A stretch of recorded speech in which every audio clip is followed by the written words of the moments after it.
Welcome back. It's Jay Green, private lender, real estate broker, flipper, investor, and consultant located here in Whittier, California.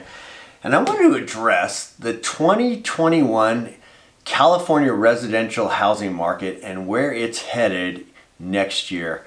I have a lot of people that ask me this, investors, property owners, buyers, sellers, and they want my opinion on where the market's headed, and I want to know as well. As a business owner, as a flipper, as an owner of rental properties, as a private lender, I need to know where the market's headed. I did a lot of research, and also I spent time talking to various professionals here in Southern California, private lenders, owners of a lot of different property, real estate brokers, commercial brokers. I want to talk as deeply as I can about where California residential properties are headed. I'm not going to get too much into commercial or industrial or apartments because those are a different asset class, and there's a lot of complexities that go into where those properties are headed. For the sake of this video, I'm just going to talk about residential properties.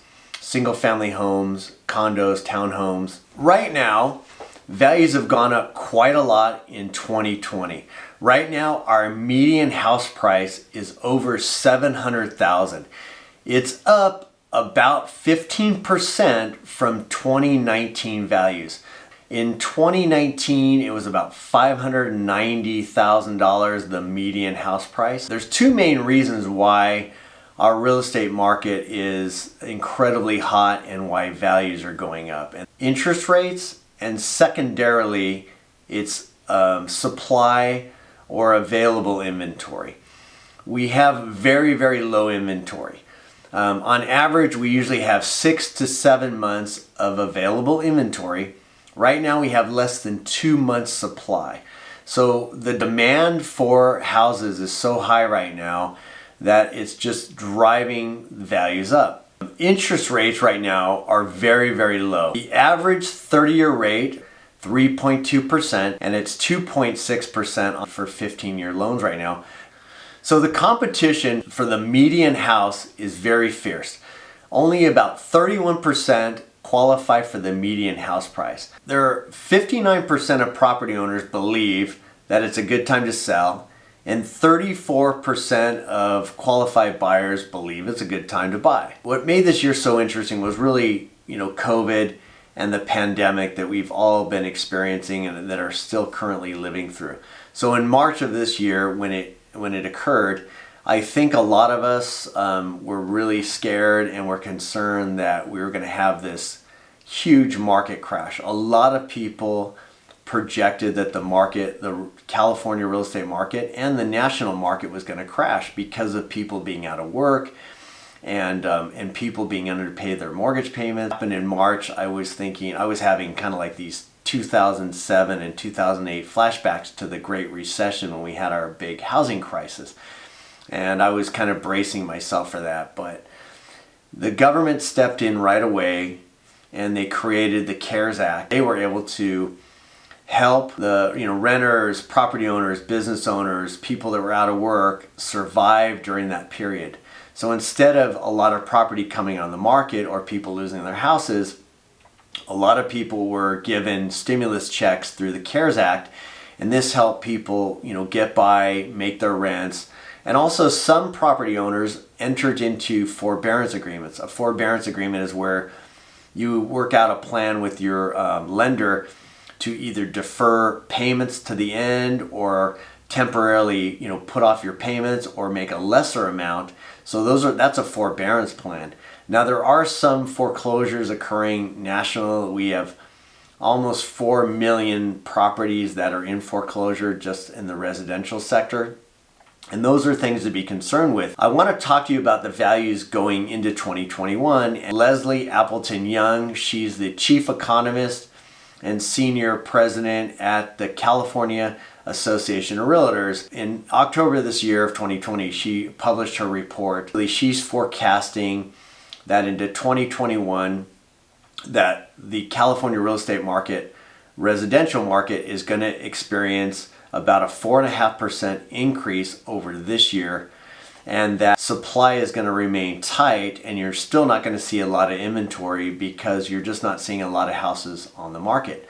You're a buyer, you're a seller, you're an investor, you're a lender, you own residential property, or you're a buyer going to buy a residential property, you can anticipate that in 2021 values are going to go up a little bit. And this is also supported with other experts, economists at Zillow, Redfin, Black Knight, CoreLogic. So there are a lot of other economists and professionals that forecast reports that do believe also we're going to have a really robust market next year into 2021. Now, there are a lot of things going on behind the scenes that could change this into next year. We still have unemployment throughout California, but more people are going back to work. We had huge unemployment numbers and huge requests for unemployment benefits this year, but those numbers are improving as people enter the job market and as people have been able to work from home and do remote working. So our employment market has improved a little bit in that sense. So our government is working on a new stimulus package to help people, as an additional extension to the CARES Act. There are a lot of, people that are in forbearance or that are actually behind on their mortgage. Like I said, almost 4 million households are 30 days more or delinquent. And that can put pressures on on property owners, and where we can see maybe some foreclosures. Now, we had a lot of government intervention this year, especially at the state level. They stepped in and they created some moratoriums for renters, protecting them from evictions that are going to expire this year. So we could see potentially more evictions next year, which would impact rental properties. One of the things that's going to continue to fuel real estate values is interest rates. And the Federal Reserve has said that they're going to keep the federal discount rate between 0 and 0.25% through 2024. And therefore, you're going to see mortgage rates stay relatively low. Now, as far as the inventory side, unless we see more people bring their properties on market, maybe retiring people, baby boomers, or people that are now comfortable. One of the reasons you didn't see a lot of properties come on the market because of COVID was there were people that were very fearful of letting people into their homes and contracting COVID. It was very scary. A lot of things have improved since COVID. The economy, and the exciting news right now is that they do have a couple different vaccines. 2 different pharmaceutical companies are now creating the vaccine. I actually know friends that are doctors and frontliners that have already received the vaccine, and that's great news. We're going to hopefully be able to slow down or eventually stop the spread of COVID and be able to control it. People are afraid to go out and socialize and get together with their families and go out to a restaurant and go out to an event. And I think it's going to be a long process. I don't think our lives are ever going to be the same, and it's going to take us a long time. Even if we get a vaccine, it's going to take us a little while to reprogram ourselves and get comfortable mentally of being around other people and socializing the way we did pre-COVID. So great news with these vaccines. That's going to definitely help the economy. One of the good things that's happened this year is consumer confidence is very high. It's the highest it's been in 30 years.